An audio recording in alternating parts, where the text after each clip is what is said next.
Say, is it raining? You know, that's why I do that every time before I start live streaming, huh? Is it? I don't see no rain. How everybody doing? How everybody doing? I hope I'm moving smooth on y'all side. Hopefully, mic check 1 2 1 2. Boom, boom. Okay, I believe y'all can hear me. Cause I just hate to be on this live stream and y'all cannot hear me. That is the worst. Happy Thursday, happy Friday Eve, happy Friday Eve. We are here to talk about some college things. Another day, another day, another day of boring higher education, another boring day about college. You know, many people don't like to talk about it, but it's going to be exciting one day because you will be in college or you graduated or you got somebody getting ready to go to college. College age is like fine wine. You don't want it until you want it. I don't think that makes sense, but it sounded good in my head. So, as you know, disclaimer. Can I raise this up some more? Let me see something. Oh. I look up and you biting something. Potato, tomato, potato. How you say? Nope. Not right now.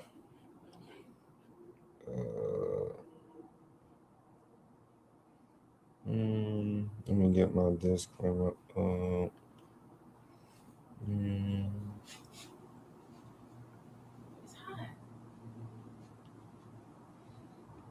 It's a potato.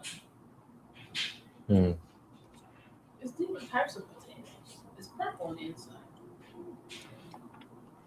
Purple potato. Yeah. Okay. Like and subscribe. Alex was showing me a purple potato.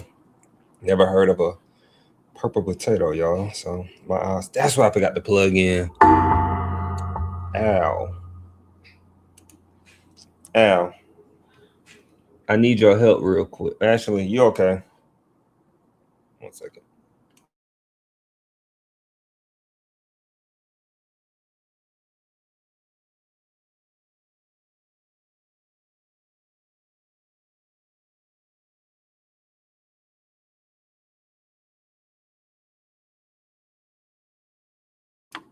You know, I be forgetting stuff sometimes. Having like a mobile content setup, y'all. 1 minute I'm recording for this and recording for that. Trying to upload content somewhere. Oops, I almost unplugged my camera. What is going on today? Nothing else, nothing much. Disclaimer.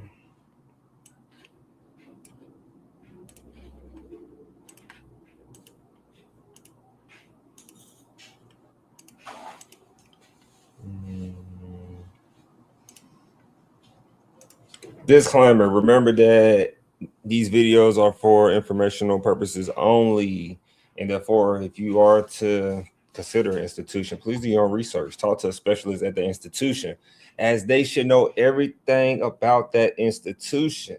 Remember, I am speaking from experience, Henry, speaking on behalf of Creator. And so during this live stream, I'm not a financial aid specialist, academic advisor, or representing any institution.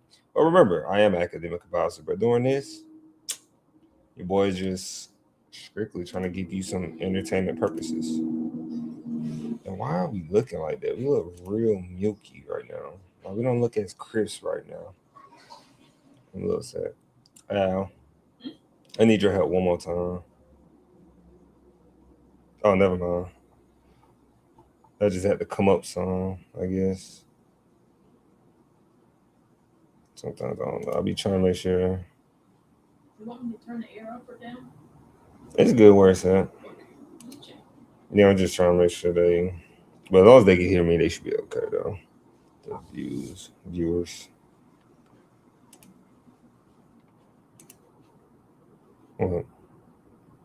Yeah, it looks good, but I'll be noticing a slight difference sometimes. You need to change it.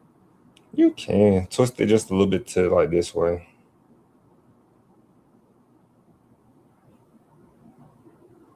thought.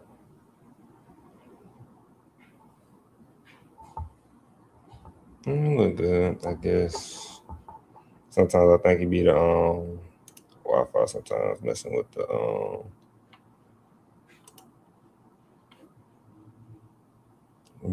the screen, the internet connection, because I noticed when the way I'm moving.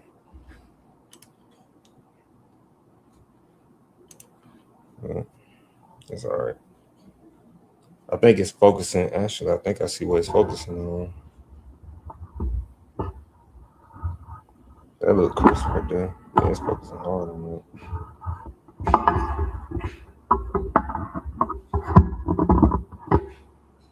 And then probably this is in the one.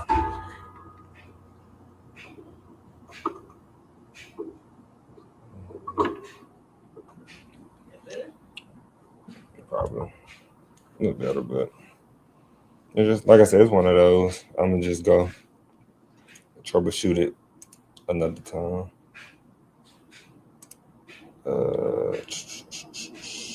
So Forbes has released the college financial grades. Never heard of this until now. I seen this post on LinkedIn. Let me see.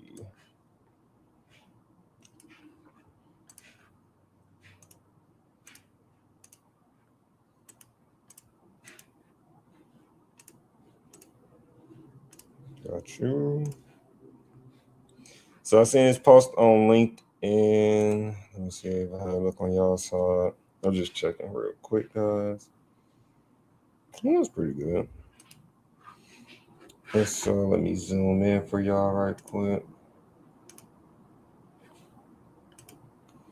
And so this post was by the president of Berry College. Berry College is, I believe, yeah, that's a school in Georgia, if I'm not mistaken. Berry College, I heard of them. Yeah, they're in Georgia.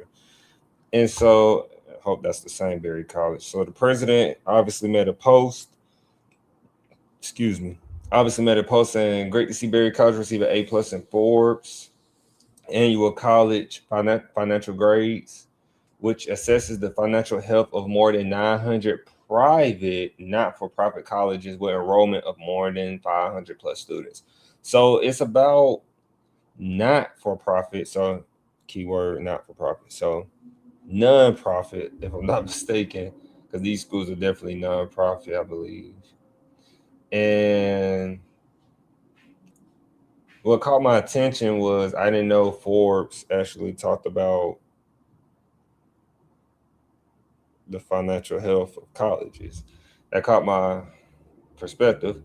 And then it says, when enrollment of more than 500 students, interesting, they find that elite selective schools with grades of A+ and remain healthy and strong, while a large number of colleges with near open admission policies and sagging enrollment are on life support.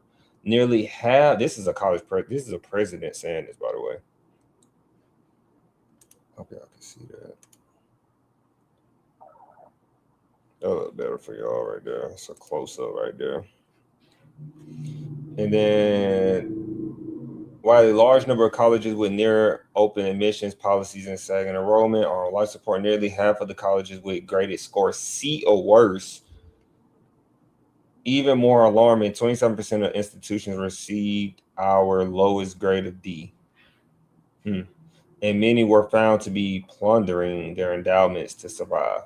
So I'm assuming when schools touch their endowments, that's not a good thing at all. So we're going to go take a look at the list right here for you guys.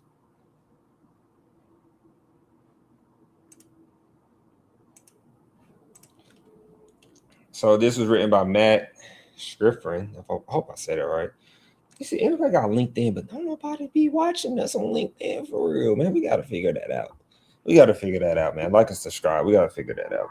So college financial grades by Forbes. Forbes is really credible. Most of the time, I'll be honest with you, only time I really saw Forbes or know Forbes is when they have pictures of, not pictures. Yeah, pictures of magazine, like magazine covers of celebrities. But Forbes also talks about education. higher education, they be talking about all that. So everybody has opportunity on Forbes, learning. So it's a mess, says veteran college finance expert Lucy Lobowski, if I said that right, referring to the state of higher education in the United States. There is a near perfect storm of challenges facing private universities and colleges. The pool of high school graduates is shrinking. The pool of high school graduates is shrinking. So that is true. A lot of people, if you know anything in America, I believe Big Bro Sam talked about that there's a crisis going on, essentially. Probably not the right word to use, but there's like literally a shrinkage. Like a lot of like my age group, 27, a little younger, older, of course, are not having kids. Like typically the age range are like 30s. I can't say 30s, but definitely high 20s and lower, whatever. We're not having kids as much. So when we're not having kids as much, they're saying like, hey, we won't have that many high school graduates in the future. And it says international student enrollment is off nearly 20%. International student enrollment is off nearly 20%. And in the inflationary post-COVID environment, an increasing number of middle and lower income families. So the in middle and lower income families are increasing. And so they are choosing more affordable state schools or opting out of college altogether. That is true. A lot of people are opting out of college. They feel like, hey, you might as well go military, then go to school later. The higher education landscape has changed so much. Let me zoom. I gotta get used to changing this view for this. So the higher education landscape has changed. Ooh, ooh, this is bothering me a little bit. So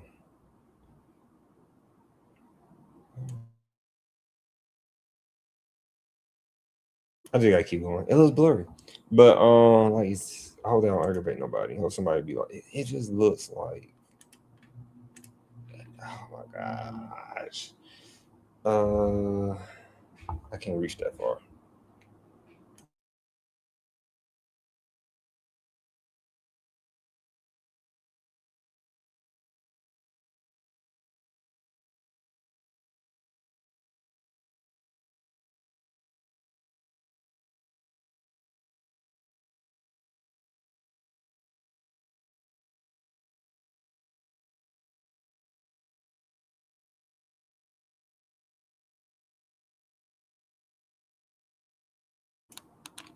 Yeah, skip it to 13 minutes, man. I couldn't deal with that, man. It looked like a smudged windshield for a second. Yeah, man, I couldn't deal with that for y'all. I couldn't deal with that. So that looks better, a lot better for y'all. So, like I was saying, a lot of people are because guys, like I said, I work in higher education right now. I talk about it when I get off work, make movie reactions. I like higher education. The main reason I like higher education because there's not a traditional answer. It's more of college can really change your life, and that's the reason why I'm so annoying about it. Like, you get me going, talk about this college, why you went to that college, like. I never really said, "Oh, that's a terrible college," because anybody can go to a school as long as anybody can get the proper education out of a college. They can become a billionaire, a trillionaire, and honestly, they just have the resources around them. If that college is putting them in position, it's kind of like going to a whole nother community, literally. I think that's the biggest thing about going to college, finding a group of people you just get along with. I think that's why I love my 2 year a lot. Or that's a big role why I love my 2 year because I was around older people, and I always got along with older people because I got an older sister, I got an older brother, I got parents. Most of my family on my mom's side is older. My dad's side never really got a chance to see them as much because they're in Florida, but most of my family is older, so I've always been around older people. So going to a 2 year accidentally, um, worked out in my favor because I was around older people. I was around moms, I was around dads, I was around people who are established. And then now it's a shift now because the 2 year I work at now, for example, a lot of students are younger And it's like 2-year colleges are getting younger, which is crazy to say. And 4 years are kind of just like not, they're still there. Don't get me wrong. 4 years are still like getting students. They're still getting, I feel like 4 year like universities are still getting students. I just think that it's not as much as the same though. Like you will have, and I could be wrong, but now you have students at universities. Like recently, it was on some students at Georgia Tech, because I'm in Georgia, y'all. Students at Georgia Tech were trying to do EMT over the summer for some reason, and they thought they could become an EMT over the summer. And then I guess I don't know if they were trying to work as an EMT, like because EMTs work crazy hours, and they work as an EMT, and then they can go back to still go to class. I don't know, but yeah, a lot of university students are taking classes at 2 years now. I just feel like it's more obvious now that they're doing that, but that was not the thing. That was not the thing back then, man. I was around a lot of students who went to universities, and nobody ever thought about like really making it known that, hey, I'm trying to attend this 2 year. So international student enrollment is nearly off. We know why international student enrollment is off, because remember, the Trump administration literally hit schools that have international students. So that's why the 20% in international students is so high.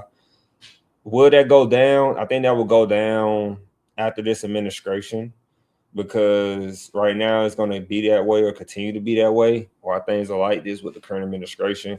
That's just according to what's going on. Like, I'm not, guys, we're independent. Got to always reiterate that till we become known. But yeah, like that's gonna be the thing until this administration go with that post-COVID. So, and then they say if that were not challenging enough, uncertainty over artificial intelligence and the future of the workplace has university leadership grasping at an array of strategies.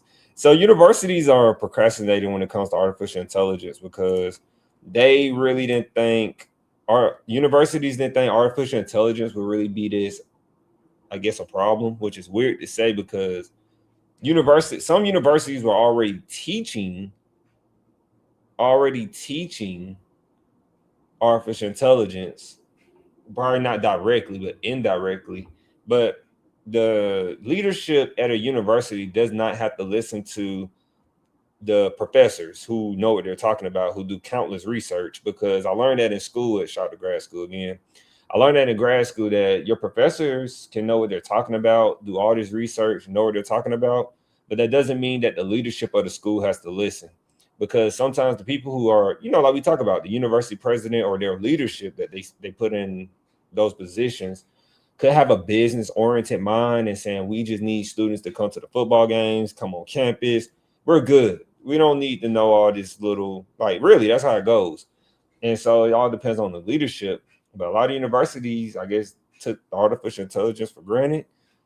And granted, I guess they could have that reason, because artificial intelligence came around. They say it came around before, but it got shut down. It wasn't really there.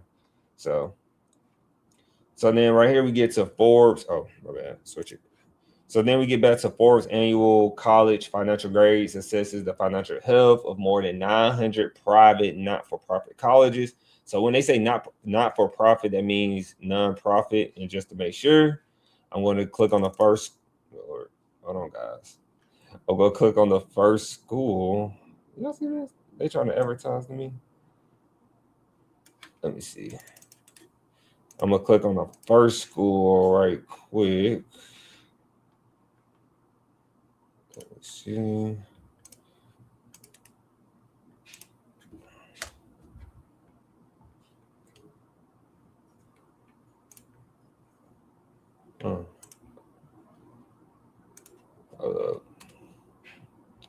Yeah, that's them right there.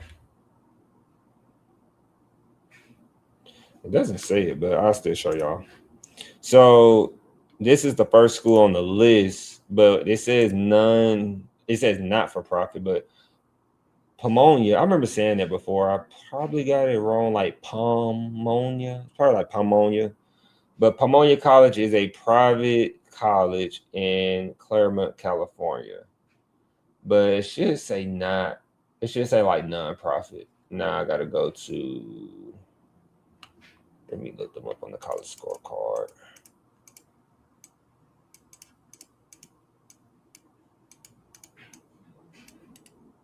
Let's see right quick, y'all, because I want to find out. It should say it on here though.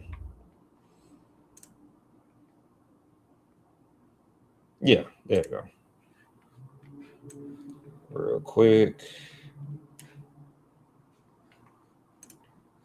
So y'all see that it says right here, private, nonprofit. So now when I say not for profit, it means nonprofit. They should keep that word like universal, keep saying it, but they be switching it interchangeably. It trips me up. That's why I'd be like, let me check. So Pomonia, if I say it right. So none of these schools, I know these schools. I don't know most of these schools because they're private. So private schools, like I said, they do their own. Y'all heard that? Oh, my bad. Hold on, y'all.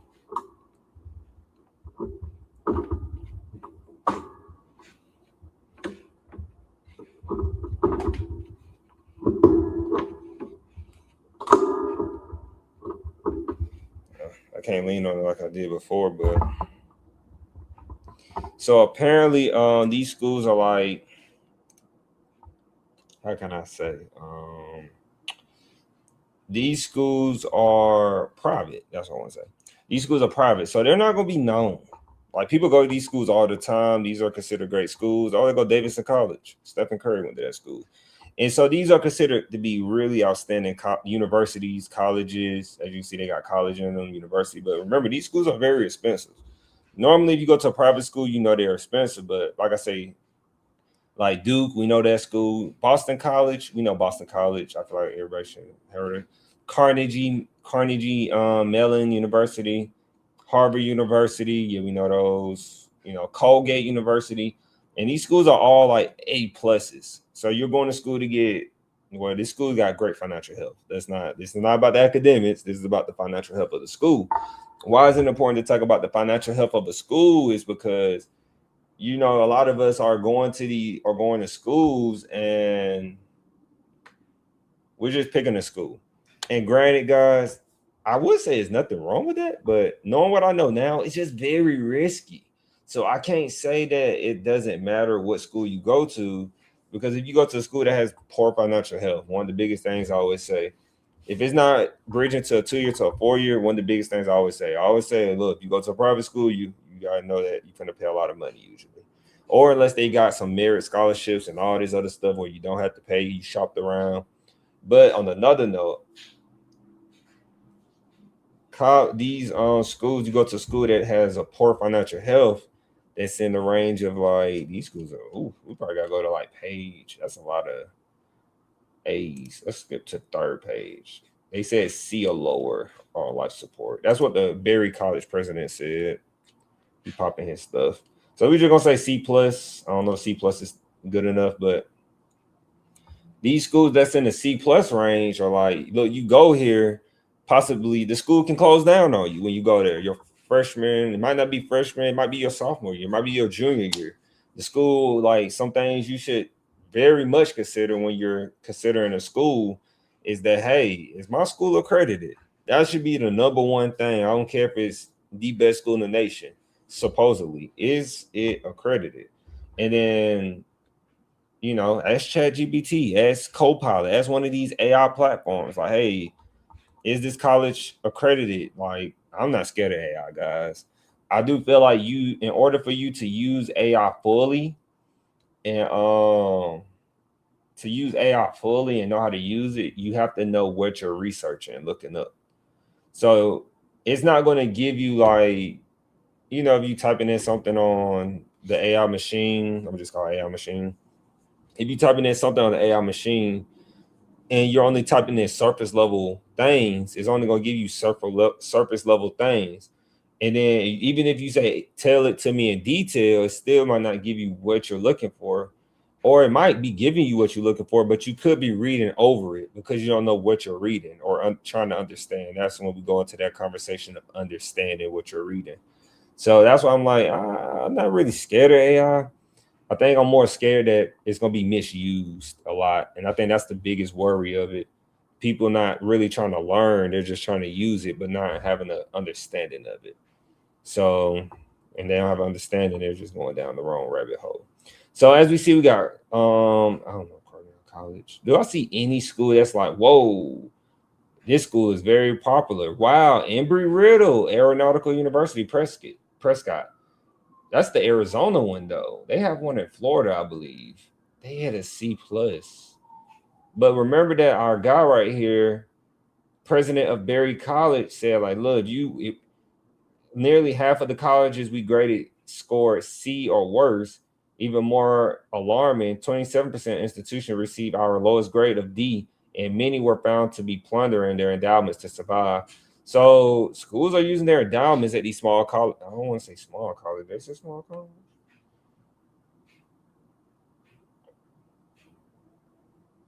Yeah, with enrollment of 500 more students, I'm showing you that I haven't worked in enrollment, but I don't know because we have more students at the 2 year I work at. We have, you know, a lot. Oh, I know that school, Butler University. I didn't know they were private. I know them from March Madness and stuff. Holy Cross is a C. Wow, some of these schools that you see on March Madness. A lot of times you see these schools on March Madness. This is something to consider. We're definitely finna go keep digging. Let me see if I see another school. Let me know if y'all see one as I scroll. It's only gonna get worse from here on out. But I did not think private schools would be in this much, be under so much pressure. So this is gonna be interesting to see if they actually close down. Clark Atlanta University. That's a HBCU. They're at a C plus right now. Let me see. Is that really a school called New School? Interesting. All right, let's get to the C's. So these schools are C's. This is what the president of Berry College said. Schools that are C are, look, right here. Just running it back. Interesting, they find that elite selective schools with grades of A plus and A remain healthy and strong, while a large number of colleges with near open admission policies and sagging enrollment are on life support. So C or worse. Remember, C or worse. I just got to reiterate that. Florida Institute of Technology, I feel like schools like that could be okay, but no school is, hey, real quick, no school is safe. No school is just completely safe with this. So them saying that Florida Institute of Technology is up here, that's like, Georgia Institute of Technology. Every state has their own Institute of Technology, I think. So St. Joseph's College? Is that the St. Joseph's College? No, that's a different one. I thought that was the one real quick that was I don't know though. Let me see. Maybe the other one is in New Jersey. Let me see. Yeah, it's a different one. This is St. Joseph University, New York, Brooklyn. But they're saying this school is on life support, man. That's what they're saying. WGU, Western Governors University. Remember, this is a school that everybody goes to hurry up and finish college fast. They're saying this school is gonna be on life. They're saying this school is on life support. According to our guy right here, C or worse. C or worse. WGU. Let me see.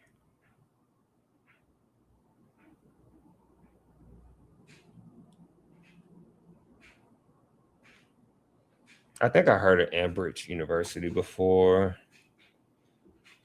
Did I just see? Let me see. A lot of these schools I haven't heard of now. But the fact that WGU is a C, wow. Wow. It's crazy. Yeah, these schools, I ain't heard of none of these schools right here. So it's a reason why they got a C. But people go to these schools. People go to these schools. And say, isn't it shoot? I see my 2-year-old here, but it's about private colleges though. It's about private, non-profit private colleges. University of St. Mary. I think I don't think we did that school. Reviewed it. C-. Let's see. Let me see if we get another one real quick as we keep going. I guess a known college.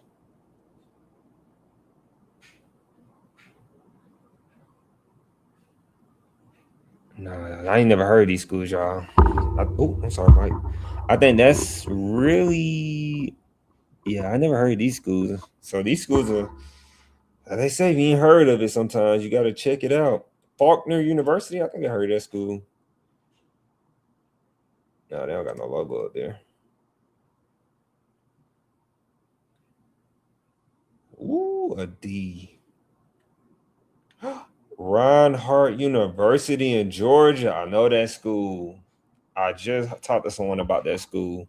Wow. Be careful. If your school is on this list and they ranked it like this, be careful. That's Berry University, not Berry College, y'all. It's a difference. Berry College, that's in Florida. Wow. So that's what we're looking at for schools, man. A lot of schools they saying that private colleges are, they going through it. They're going through it. And this is nothing new going on. Like and subscribe, man. Like and subscribe. Please like and subscribe. Like and subscribe if you like what we're talking about right now. So that was the post that I had for that one. I actually have a clip. Should have played that first. Hopefully you made it this far to see what we're talking about. I know I'll be in and off the screen. But I have a clip. And I got a story to cover about this student. It's really good. I think I got 2 clips. No, I got 1 clip. No, I got 2 clips. No, I got 1 clip. I'm trying to figure out how many clips I got. I got 1. It's about Linda right now. Hold on, Linda. What you talking about, Linda? Let me see. Here we got sound. So it's about Pell Grants to boost students entering college workforce. Let me show y'all real quick. It's about, so Linda McMahon posted at the time, it was 2 hours ago. I think it has been 2 hours ago. The historic workforce Pell Grant or Pell program, workforce Pell program will help Americans gain in-demand, high-wage careers in plumbing, advanced manufacturing, and more in a matter of weeks. So let's see. Yeah, well, that's the workforce Pell Grant that has just recently been approved. It'll go into full effect July 1 of this year. Yeah, well, that's the workforce Pell Grant that has just recently been approved. It'll go into full effect July 1 of this year, and it will allow low economic students to apply for these workforce Pell Grants and get within 8 to 15 weeks complete a program to go immediately into the workforce, into the skilled workforce. So they won't be finishing school with great debt. They'll be able to go right into the workforce. Governors approve those programs in the states, working with their workforce economic boards. Right. And it's a great opportunity to help our workforce shortage that we have in the country. And it's very helpful for these low-income students as well.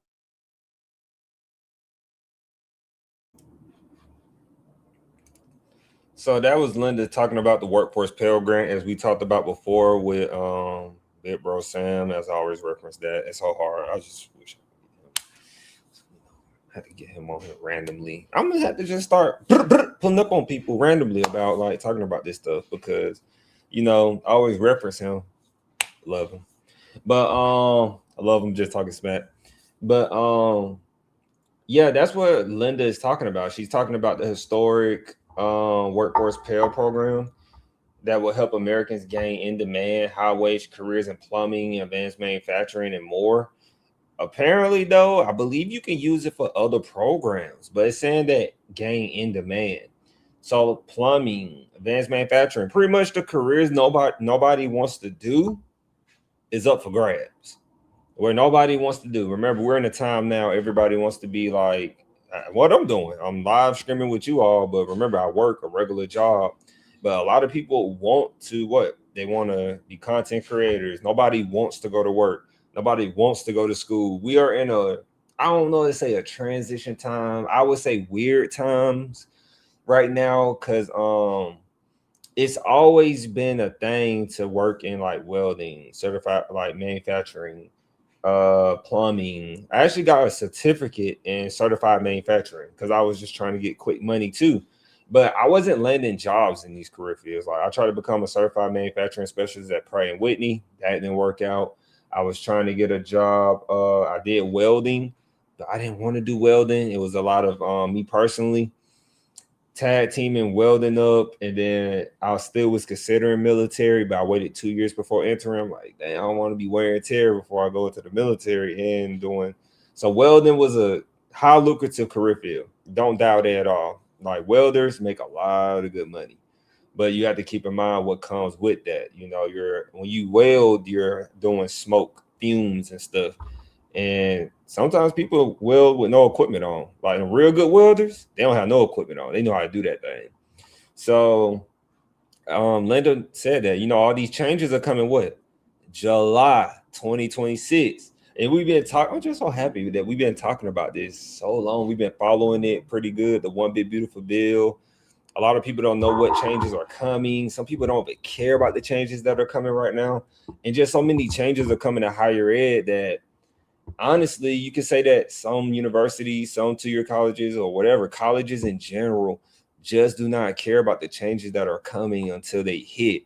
And so if you just tap in with us and like and subscribe, you're just going to be like, not, I don't want to be cocky and say ahead of the curve, but you're going to be well equipped of what's coming to weather the storm and navigate, you know.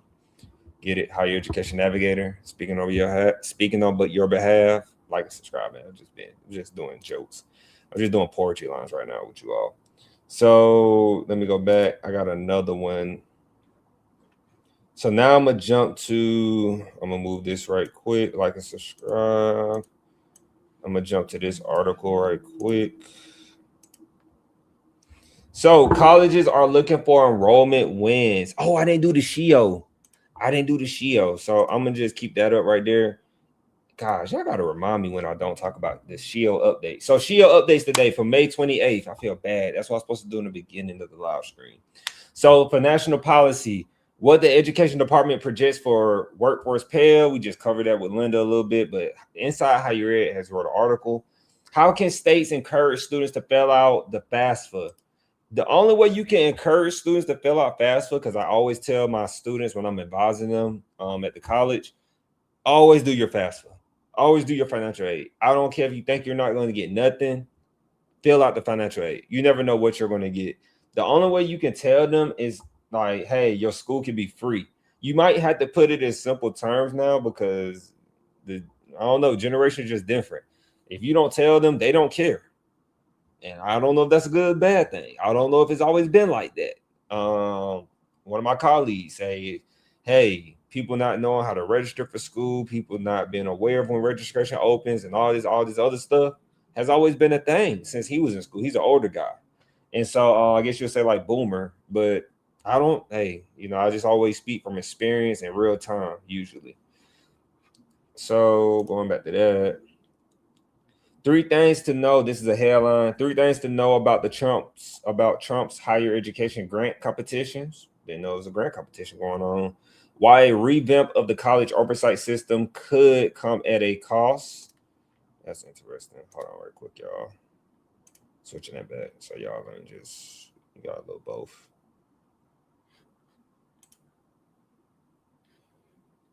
Senators reach bipartisan deal on college athletics bill. You need a subscription for that. That's political pro subscription for my people who want to read that. State policies. Florida budget deal would cut extra funding to top public universities. Florida budget deal will cut extra funding to top public universities. I think this is, Mississippi. New law creates grant program that covers some college costs. That's interesting. That's real good. Mississippi got a long way to go, though. New Hampshire, op-ed, which means opinionated New Hampshire is producing talent. Now let's keep it. New Mexico expands medical school debt repayment to help doctor shortage. I did not know we had a doctor shortage going on. Al, you knew we had a doctor shortage going on? I didn't know that. Oklahoma, higher education leaders continue to explore potential expedited college degrees. Interesting. Texas, that's why I put Governor Greg Abbott. That's why I put his a photo of him up on the thumbnail. Governor Greg Abbott to Texas colleges. Don't increase tuition and fees. We are going to cover that story. Virginia's colleges and universities brace for major accreditation overhaul. I believe this is West Virginia. I see WV. Please don't get me for this. But press release. Governor Morsey signs landmark workforce Pell Grant and micro credentialing. I think it's credentialing. I think that's how you say it. Credentialing legislation at New River CTC. At New River CTC. Okay. I don't know what New River CTC. So, and something that I did find out, as we are entering this hard economic times right now, like and subscribe. One thing I learned is that I saw this when I was doing a lot of research in graduate school, but one of my colleagues confirmed it a bit. When economic times gets hard, y'all gonna tell me I got something out here? When economic times get hard, when inflation gets like it is, when the cost of living feel like it's so hard to breathe in it right now. A lot of people go to school, and right now in college, at least at 2 years right now, at least at the one I work at, we've seen a spike in enrollment. Our summer semester has been very busy.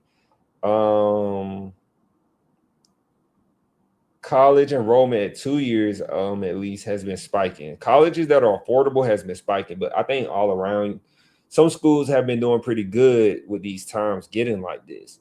And a lot of people are fearful right now about what's going on with the economy and all this. And I'm not the biggest macroeconomic person, guys. I'm not the, microeconomic person. I'm not an economicist.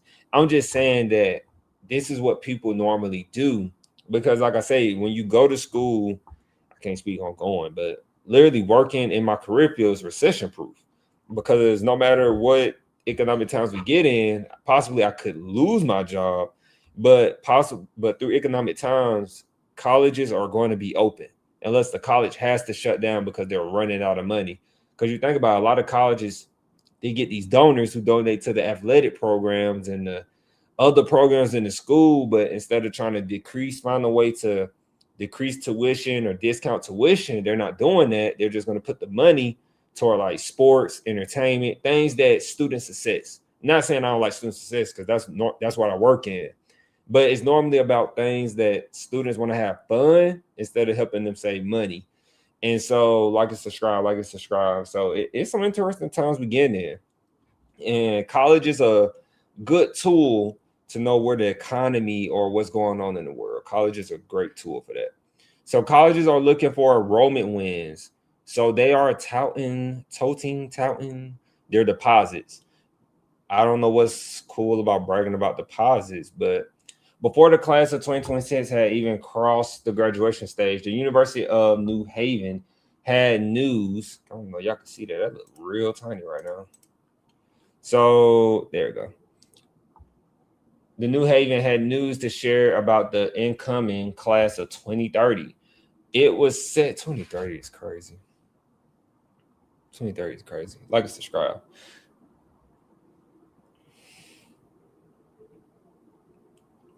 It was set to be record-breaking.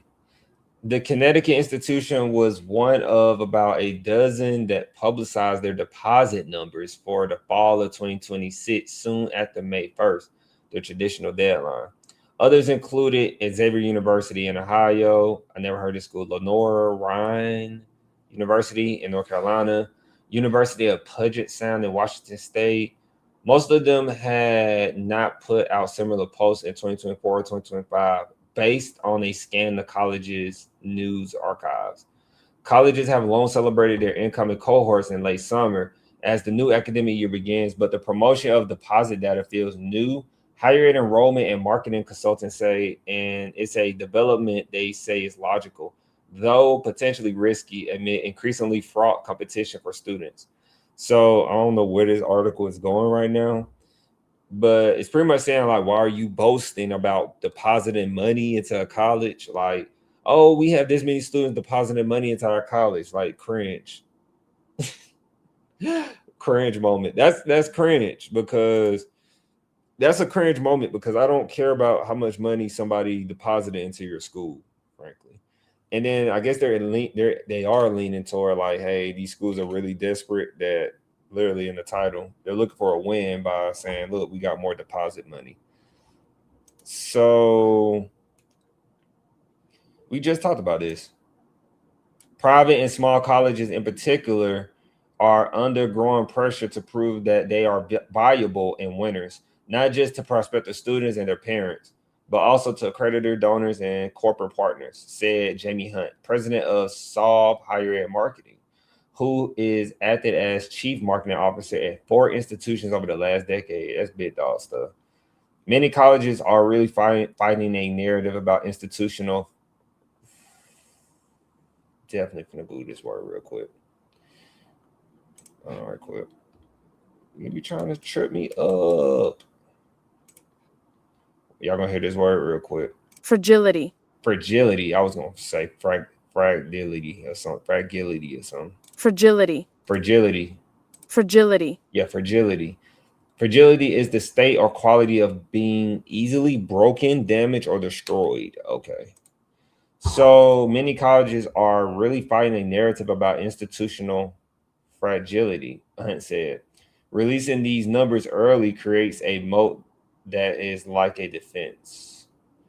And so I don't really see, hold on right quick, y'all. I don't really see much right in there.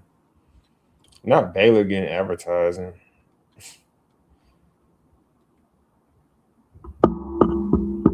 But while deposit data is one of the strongest, if not the strongest, proxy for fall enrollment, it's still imperfect. About 14% of nearly 10,000 surveyed students reported making deposits at multiple colleges. So students are depositing money at multiple colleges, like, because I think you have to sometimes. Like, schools kind of like I said, admissions are kind of like, I don't know, salesmen a little bit, because they literally have a deadline when you have to deposit your money by, even if you don't go to the school at the last second. So let's keep going with that. Colleges posting their deposit status, especially if they are framing it as, I don't know, fate accomplished. Is accomplished right there. Should have a rock solid. Okay, that's not interesting at all. It's not, because it's like, it's kind of repetitive, redundant right there.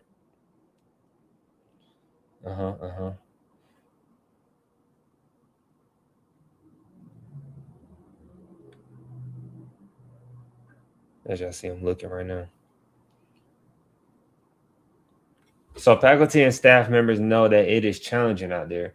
They see the articles on mergers and closures and institutions struggling, he said. Our goal was to make people feel pretty good going into summer. Wintham attributed the improved enrollment picture to strategic shifts like sharing more outcomes-based data and being more transparent with students about the financial aid they could expect, and doing so earlier in the admissions process. See, that's good. That's good right there, because it's not no transparency. That's literally why we started speaking on behalf, is because it's not a lot of transparency out there when you're trying to figure out what's going on in school. And so when there's not a lot of transparency, mushed again. When there's not a lot of transparency out there for colleges, like, that messes people up, man. And that's literally why some people go to like the military, because they be like, I was misled when I went to college. They say that's why they went to like do this job, and they stayed in this job their whole life because of this and that. It's just so many things that misleading in college. College, man, they don't understand that some people only go to college because they want to see I feel like sometimes how they're gonna be treated. When I talk to students, I'll be honest with them. Like, I'll be really honest. Like, do you want to go to college? Like, respectfully, do you want to go to college? Like, I'd rather for you not to mess up your GPA and then be like, college wasn't for me. Then you come back and try to go to college later. You can go to another institution and stuff, but that stuff follows you. But so in some cases, you can mess up at a school and start fresh at a whole nother school and then be like, I never went to college. And literally, if you never transfer over them transcripts, some schools don't care. Some schools might ask if you ever been to college, you need to send that over because they don't want to mess up their potentially their retainability, enrollment. Like they don't know if you're going to be able to pass classes. So a lot goes into that, but some people go through that loops and hurdles of trying to like transfer credits back over when, you know, they didn't want to go to school initially at 18. Everybody thinks you have to go. Well, in today's time, I think we all know it don't matter if you go to school at 18, but you don't have to go to school at 18. You can go to school later. Go and get you know, go military for 4 years or go work this nice construction job or go make a lot of money your first 2 years or 3 years. I don't know. Money at 18 that you know you couldn't get. I just hope you have the financial literacy because that would be defeat the purpose of like, because we got another story too. After we go to the Greg Abbott story about what they're trying to do with tuition and fees in Texas, it's a student, lastly, that we have to talk about. They went to this school called Fayetteville Technical College. I follow them on LinkedIn. But this student is going to Princeton from a 2-year. So we'll cover that too. That's pretty dope. But so that's pretty much it with this though. Just trying to, I guess, make things more transparent. And just really colleges kind of I don't know why they say colleges. It's really universities because 2-year colleges don't go through that. And I don't like how they do that. They put colleges and universities kind of like in the same boat. I could tell I got my what's the name wrong too, y'all. Ask me how I know. Ask me how I know. Because I could tell that y'all can see this clear. And normally y'all don't supposed to see this clear as day. Y'all can see that real clear. So I know that my focus is off. But it's cool though. It's cool, focus. It's cool. I'm not gonna get mad at you. The camera want to focus on other stuff, but it don't really have to do that. It's cool. It's cool. I'm not gonna fight with you today. I'm not gonna fight with you. It's always going on. It's always going on. What's that? Yes, happy birthday. Happy birthday. Mm-hmm. You know I gotta. Hey, y'all know it's not speaking on behalf if we don't fan the money, you know, man. You know, we gotta fan the money, man. You know, we gotta let you know, man. 2-year colleges, you just save money at 2-year colleges. Yeah, we on that type of time again. Sometimes we gotta do that a little bit, man. We gotta do that, man. You know, man. What's that meme that Floyd Money Mayweather meme? That, yeah, man. Oh, wrong camera. You know, like, man, just started a 2-year. Like this is the motivation, man. You started a 2-year, you can save a lot of money. You know, all that, you know, we got to advertise the 2-year colleges real quick. Shout out to my 2-year college. Shout out to all 2-year colleges across the world. Hey, man, look, man, you started 2-year college, you could get a head start in life. You could be donating to your college when you go to your university. Then when you go to your grad school, you could donate to your university. And then they be like, hey, you already building on relationships, right? Y'all say money. Look, y'all say money is everything, right? Y'all say money is everything, right? Let me stop. Y'all gonna think I'm so wrong with me, huh? But nah, look, y'all go watch them old shorts we got. Look, the money always been here. It ain't changed. It ain't changed. It's not real. It's not real. So it's just motivation. That's why we keep it in the cup. We keep it in the 2-year cup. We keep it in the 2-year cup for a reason.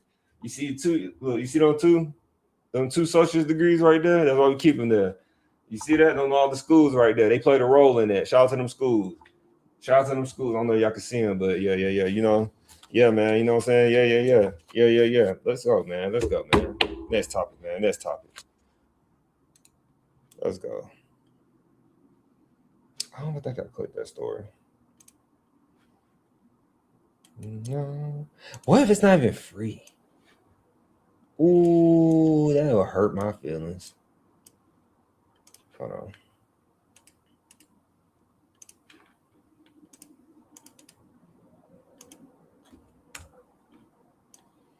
Right, that internet not smooth, man. Why I look clear all of a sudden? Happy birthday, homie.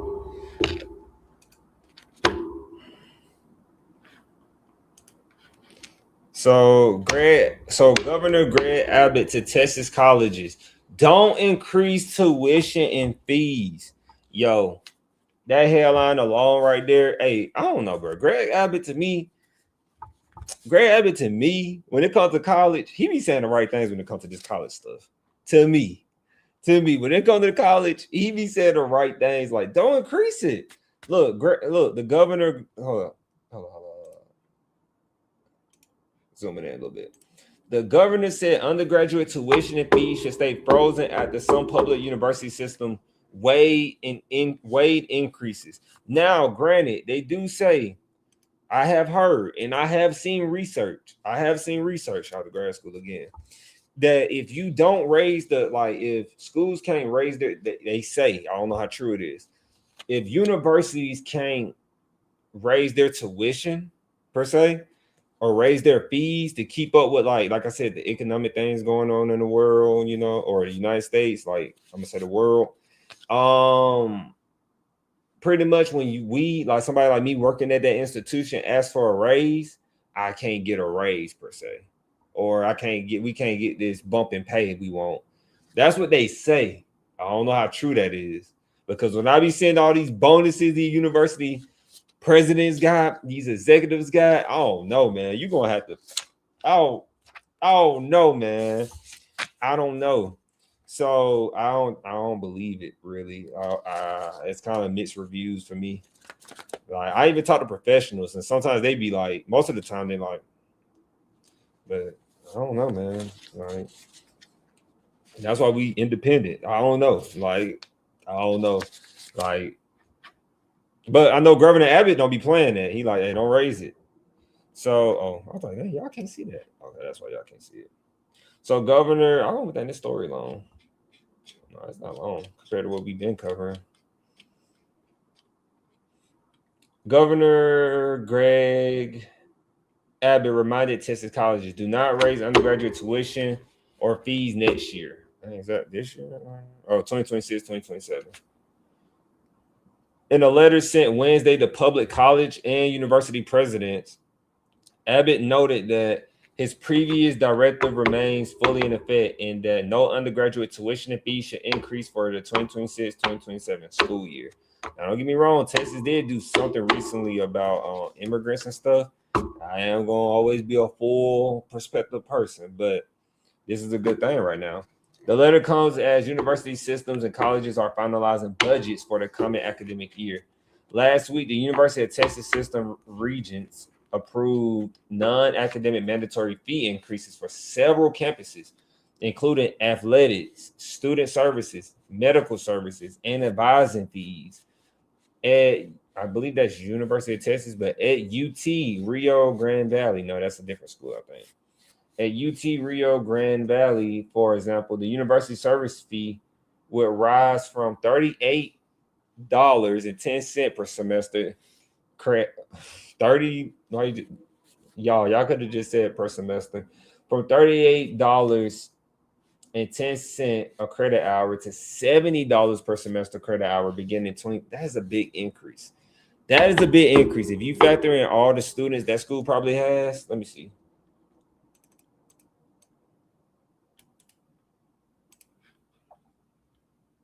Yeah, I never heard of this school. It's in Texas, though. I never heard of this school. And they burning. Never heard of it. This is the school. Let's go look at their school website. This is why we live stream. I'm not going to not go to their school website and I'm live streaming. So this is the school. UTRGV, celebrating 10 years. What y'all celebrating 10 years of? Okay. So they raised, this school right here is raising their student service fee to $70. Service fee to $70.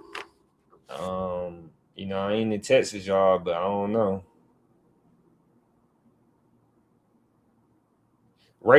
They first in Texas ranked best university. by Washington Monthly, 3 years straight. First in social mobility, most innovative school in the United States. First among Texas universities for lowest net price of attendance. First and best performance of Pell Grant students among Texas universities. So they must got good prices. Let's see. I gotta go back to the story, but I kind of want to see. No, I ain't seen this school.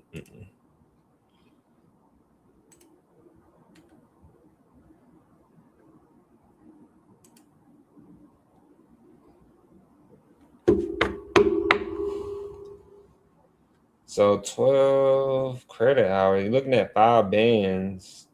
5 bands, Lord, y'all. $5,000. You're looking at $5,000 for, I don't know.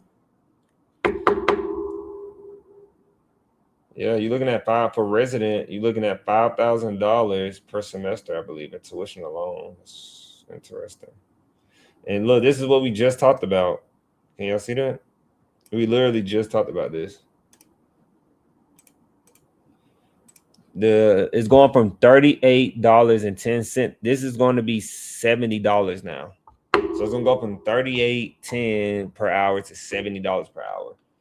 And that's literally what we're talking about on the story right now. So Archie L. Holmes Jr., UT, University of Texas Systems Executive Vice Chancellor for Academic Affairs, that's a lot I just said, recommended regents approve the fees, saying they were non-academic in nature and had been really well thought out by institutions. The increases would not raise the average cost of attendance at any affected campus by more than 3.7%. The 2025 Higher Education Price Index, according to system documents. Remember, read it as it is. Keep in mind, they said that the increases would not raise the average cost of attendance at any affected campus by more than 3.7%. But people got to think, man, that's easily 3.7% in an area of your overall tuition, because fees go into your tuition. So that's going to be 3.7% added to your total amount. That's how I look at it. And it's not, unless your job pays you an increase of 3.7%, that is a good bit. It's not a lot. That might be a little, it might be a little bump, but some people gonna feel that bump. Some people not. I'm just saying. But they say it ain't gonna be that much. I'll let y'all determine that. They said the freeze applies to all public 2- and 4-year schools, including health-related institutions. According to Abbott's letter, the governor, who is facing re-election in November, that could hurt his election, y'all. I'm not gonna lie, that's pretty bold of him, because I will say this: it's a lot more people. It's a lot more people in Texas who are below the leaders who are in high political power and make all this money. There are a lot more normal people out there, right? But Abbott is taking a big risk, because a lot of, you gotta think, universities, 2-year colleges are heavily rooted in politics. So Abbott doing that could hurt his election, but probably can help him win, because they're like, Abbott trying to save us money on tuition. Abbott trying to help keep our tuition prices and student fees and all that at a good price, so I can make it through school.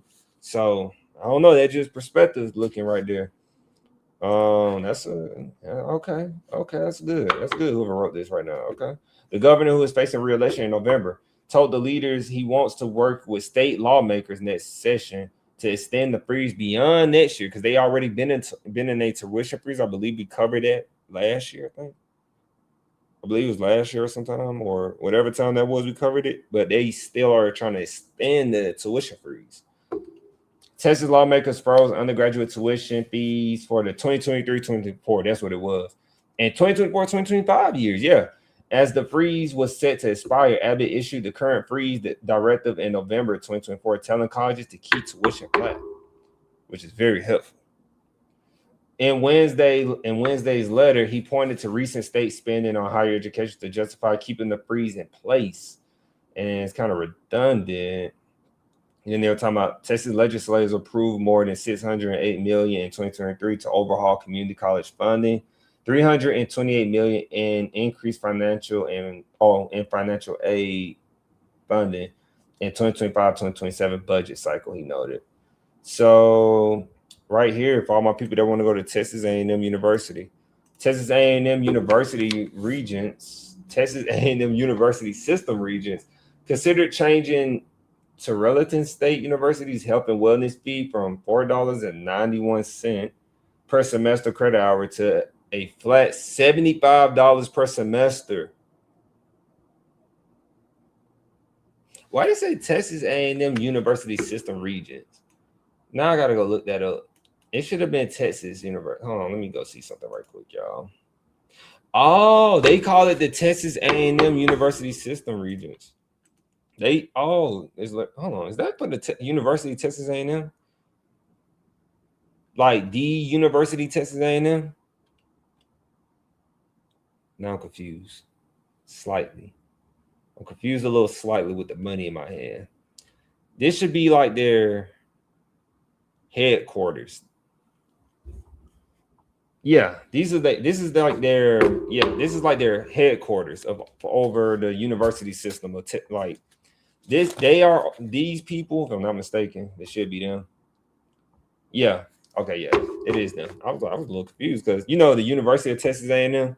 So this is the agency. These are the people who are like over all the universities in Texas. That's what I wanted to say. Whew, gotta get that out. Okay. I was like, wait, what? So Texas A&M University system regents considered changing Tarleton State University's health and wellness from $4.91 to $75. That's a big increase, yo. Leaders said the money would help expand student medical and mental health services after the university cited 8 student suicides in the past 3 years. Okay. Rising hospitalizations and growing demand for crisis care. So if it really can help with their medical care. So essentially they're saying that this can help you get health insurance in Texas while going to college, which is brilliant. But that's for universities. Because remember, when I was at my 2-year, at the time, at least I didn't know I can get health insurance at my 2-year. At least nobody told me. So my school at my 2-year, they didn't offer health insurance, but my universities did. So that's one thing about good like universities. Okay. I don't know how to look at that. I don't know how to view that. I don't know. It's a little up in the air for me. So regents also consider raising its record. Okay, now this is just absurd right here. Now this one, this up my lane right here. Regents also considered raising its recreational and facilities fee from $100 to $125. Oh, that's not a big jump like that. That's not that much. It's just an extra $25. Just the extra $25, right? Scratching my head. Like and subscribe. Just the extra. What's the catch, man? Students voted on both proposed Tarleton fee. Students voted on both proposed. I hope I said that right. Tarleton fee changes according to school documents. About 59% of participating students supported the health and wellness fee change, while 51% supported the recreational activities and facilities fee. Man, give me the health benefits. So Abbott's letter does not distinguish between academic and non-academic fees. Spokespeople from the University of A&M did not respond. Spokespeople from the University of Texas and A&M systems did not respond before publication Wednesday to question about whether they believe the fee changes are allowed under Abbott's directive. Later, UT Systems spokesman Ben Wright said system leaders are committed to affordability. He pointed to Regents' efforts to cover tuition and fees for eligible undergraduates from families with annual. He pointed to Regents' efforts to cover tuition and fees for eligible undergraduates from families with annual gross incomes below $100,000. He said UT institutions graduate more than 68,000 students annually, half of whom graduate with no tuition or fee debts. And that's all. So with that being said, how do we feel about that? How do we feel about that, guys? I think we should feel good about that. I think we should feel good. For people in Texas, They trying to keep your fees right. They trying to give you more, at least for that school, they said. They trying to give you more on the regents are considering upping the health and wellness fee so that students can get more access to, I guess, hospital, medical attention they need. Because these schools have a lot of students and they really said they're trying to. But, that's one thing. You hear it, it's kind of like, it sounds good when you read it, but in reality, you'd be like, yeah, they raised our health and wellness fee, but I still have to come out of pocket. Nothing's free, right? But I still have to come out of pocket for this. It's not, I'm paying more for this student for this health and wellness fee, but it's really not helping me. So we'll see how that goes. But keeping the tuition and fees like frozen has always been my thing. But I always thought on the other side of things, when you keep tuition and fees like flat and frozen, what good? Like, how can that help everybody? Because you do want to, I feel like they should freeze tuition as long as that is keeping up with like the economy, like everybody can still get paid their money. Like the executives, I can speak on this show, freedom of speech, but college athletics, university, like executives, they just make so much money that I really feel like that restructure will help a lot of schools. But I don't know. I don't know if they're ever going to do it. That's why it's kind of like, because I think that's why they don't want like tuition and fee freezes, because if you freeze tuition and fees, then like they say, the money kind of gets stagnant because you don't have no new money coming in. And I'm not the biggest finance person, but I know that's what that entails. So, but I do know like freezing tuition at the right time and not raising it every year, because it shouldn't raise every year. Come on now. Like, let's think about it. We just went up on prices on stuff in the store. Like, and then I know we don't need to increase it that much because college tuition has outpaced inflation, as I always say. So if college prices can outlast, if college prices can outpace inflation, I feel like it should have been following inflation. If anything, it should have been like, okay, y'all, we need to stay, like monitor it. Like, hey, like you can stay ahead of it, but not by that much. I don't know if I'm making sense, but it shouldn't be like, it's like a big distance though between tuition prices and inflation. It's like a completely not even close. Like inflation trying to keep up with the tuition prices, which is like insane. So like that was also one of my strategies too. Like try to go to schools that had the good prices. It wasn't the easiest to do in Georgia, but go to schools like they have good prices. Some schools have good prices, but some people think the more money you pay for college, the better the education, which is not true. Some people have the same values as I do. Some people say, well, I can't focus on my students like I want to at a university. So that's why they go work at a 2-year college like I work at. So they can focus on their students more. So they can have more one-on-one learning opportunities with their students. Just because somebody work at a university doesn't mean they know more or they're better. Sometimes it's because they have a name and brand that's better than a typical person. Universities are like all schools, but universities are more in the land. Like they got a network. They got a politic. They got a, hey, look, man, we graduating politicians at some schools.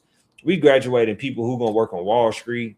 Hey, man, we graduating people who going to be on TV all the time. So we got to keep these deals and this money coming into the institution.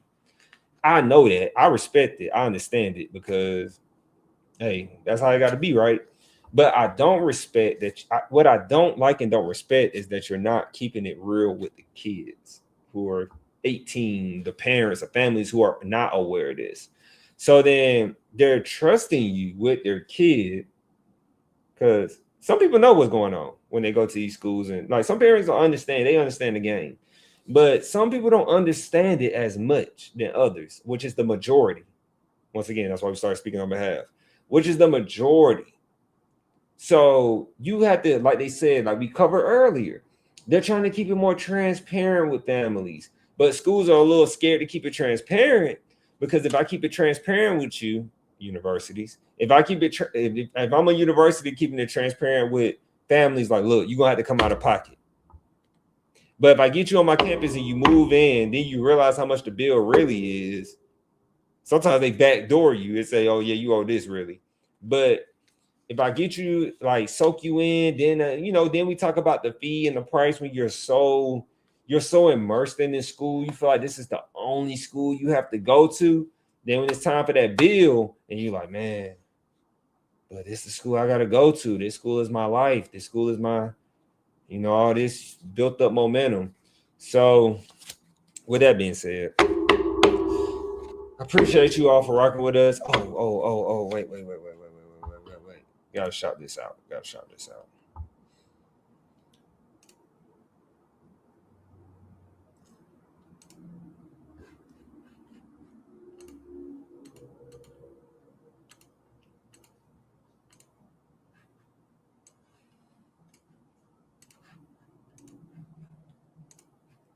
So this person right here was this student. They went to a 2-year college. This is the picture. As you can see, it says Fayetteville Tech Trojans. Then they have a Princeton University sweatshirt on. So this student says, from almost no formal schooling to having dropped out of high school so I could work, to having the privilege of panicking over which dream school to attend, first generation college student, immigrant, low income background, GED kid. There was absolutely nothing in my background. Hold on. Zoom in. You see that? Then let me know. There was absolutely nothing in my background that would ever hint that this could be a possibility. So pretty much the student 2 years ago decided to take steps toward a shot at some of the best humanities programs in the country. So they went to Fayetteville Technical College, a local community college, Fayetteville Technical Community College. They got a 4.0. They said the decision to go back to school as an adult was terrifying. But coming back after almost 15 years, that's what I tell you. Some people it take longer. After 15 years later, now they are going through a second huge life event. They're going from a 2-year college. As I tell you all, you can go to a 2-year and go to an Ivy. It's like, hey, this student, like, if you didn't get into an Ivy, like I said, if you don't get into an Ivy or a top tier university, your first year, like, you just graduated high school, you have a chance. Like and subscribe. You still have a chance to go to a 2-year and then bridge to an Ivy or bridge to a top tier university. You still have that chance. I just gotta keep reiterating that as I go through this. And so this student is apparently transferred to Ivy, to Princeton University. As a member of this year's veterans and transfer cohort, I received offers from several Ivy League institutions, and some of the best research universities in the country. So this choice was one of the hardest I ever made. She said, I chosen Princeton because of the unwavering support for veterans, as well as their commitment to research and the thesis requirement. They also uphold high academic standards and rigor in today's ever-changing educational landscape. As someone who is chasing education for knowledge itself and not just credential, I keep seeing this word. That's the second or third time. I guess credentialing. I think that's how you say it. Hold on, y'all. Let's see. Get out of my way. Credentialing. Oh, it is credentialing. I got it right. Okay. I thought it was credentiality or something. Yeah, I know. I was all off, but it's credentialing. Not just credentialing. This was very important to me. There is a reputation of difficulty, and anyone who knows me knows that I chase a challenge. Also, the history. They are older than the actual country, and the whole place looks like Hogwarts Hello. What is Hogwarts Hello? Gotta Google it. I hope it's nothing bad.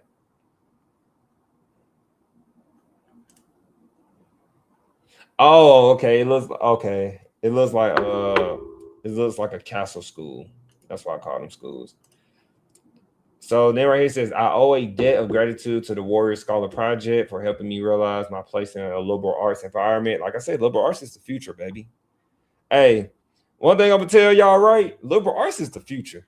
One thing I'm going to tell you right, liberal arts is the future. Your pay is going to go up gradually because that knowledge in that liberal arts, because y'all know I was a liberal arts major in my whole undergrad and technically graduate school.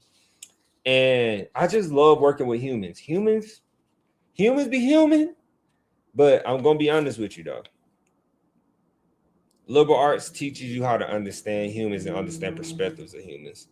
And it's like, you just have to go and sit in classes and like, they break it down. Like, man, they break it down, like understanding the liberal arts of like, you know, humanity, social science. And it's beautiful how they break it down. It's like, you can't even put it into words. You got to sit in that classroom and just soak it in. And so then she was talking about the liberal arts environment, service to school, and then a heartfelt thank you to every professor at Fayetteville Technical Community College who wrote countless letters of recommendation and stepped in as my advisors when I didn't have one. Finally, thank you to the team at Princeton for answering my frankly absurd amount of questions and making me feel genuinely welcome during my visit. You made this decision a little easier. This is proof that it's never too late and there is an important space in higher education for people with non-traditional paths. Looks like I'll be embracing the color change. Go Tigers. Hashtag Go Tigers. So yeah, going to Princeton University. And she actually went and visited the school. She said it sounded like she was going to multiple schools while she was there. Because some of those schools I said is all up north. So it's not like she was going from this side of the state to this side of the state. All those Ivy Leagues are kind of up near each other. So that's dope. We love it. You know, I prefer you to be 18. As y'all see, I did love it. Like, I prefer you all to be, I prefer you all to, you know, understand that it doesn't take that long. But I love her story because it doesn't take that long at the same time. There's no specific way to go to college. That's the whole thing I love about college, and this what we're trying to help countless people do. There's no specific way to do it. It's unlimited flexibility how to save money and go to school, right? You could do my way, 2-year to 4-year articulation agreement, pathway agreement. She was military, I think, and then she went back later. She got the money, then she went back. Or you can go to some schools that's like respected for doing like quarter systems and this and that. Transient student and doing this. It's so many ways to go to school that most people only think it's one way. It's go straight to university, take on the student loan debt, and my life is over. It doesn't have to work that way. There are so many ways to do it, but you do have to prepare and have the information to know what to look up. That's why I said earlier in the live stream, yes, you can like take AI and like be looking up how many ways and different ways to go to college. I don't know if AI is that creative like me to be like, I don't know, it's only one way to go to school, but there are numerous ways to go to school. You don't have to put yourself in the box. You can go try for these IDs, these top tier universities, or you can say, well, these schools ain't get me in. Let me go start a 2-year, get right. That's what I say, y'all. Let me get right. Let me get my feet wet, then transfer to a university. Then you might know who you are more of as a person. Like some schools literally want older students. That's like, hey, we want older students because we know they have money, they work. And so they know like some schools are like, hey, we have these, like me. I was in a program. Matter of fact, let me tell that story real quick before we go. We almost at an hour and 30 minutes anyway. Literally, when I was at my university at Valdosta State University, I don't know if y'all can see it right now. When I was at Valdosta State University,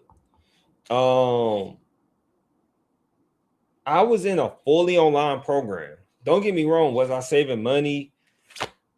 I think they were still charging me as if I was still, they think they was slick. I think they were still charging me like what somebody would be charged if they were going to school on campus and stuff, besides the meal plans and all that. I was still being charged I was getting charged more.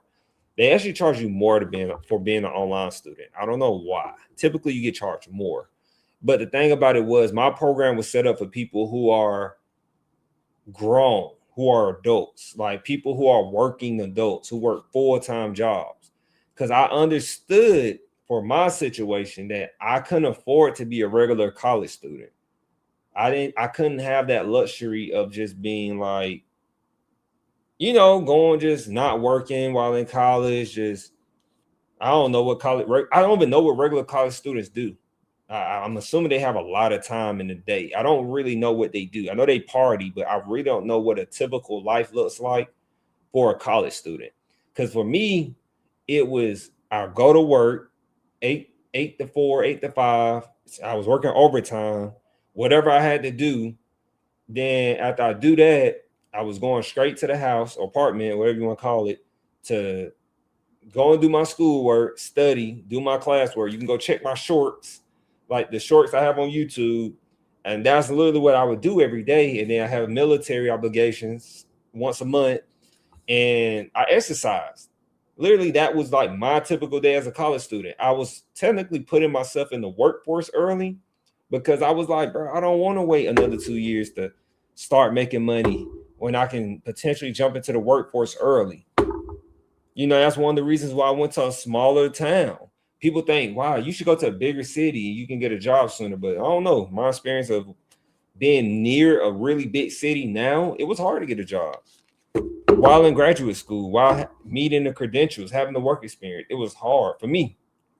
So I feel like going to smaller towns, in my case, because the college is everywhere. So for my case, going to a smaller town that's like, get a front desk job. I tell students that now. I'm like, look, you in college. Try to get something close to what you want to do and try to work at the front desk. Usually every job that you're trying to get to or what you want to do in life has a front desk. So then when you got some downtime at that front desk, you can go see what you really want to do. You can go talk to the people who work in the industry already. Or you can go on like business trips or take trips and shadow the people who are doing the job you want to do already. So technically it's like you get internship experience. That's how you can write it up. Just saying. So guys, I was fully online at my university and I finished in a year and a half, 1.5 years at that school right there. A year, 1.5 years. That's how long it took me because I transferred over with my associate's degree under the articulation and agreement, under a pathway agreement. So it didn't take me long to finish that up. And I worked full time. Got the best of both worlds. Started, learning the stock market a lot more. Like it was like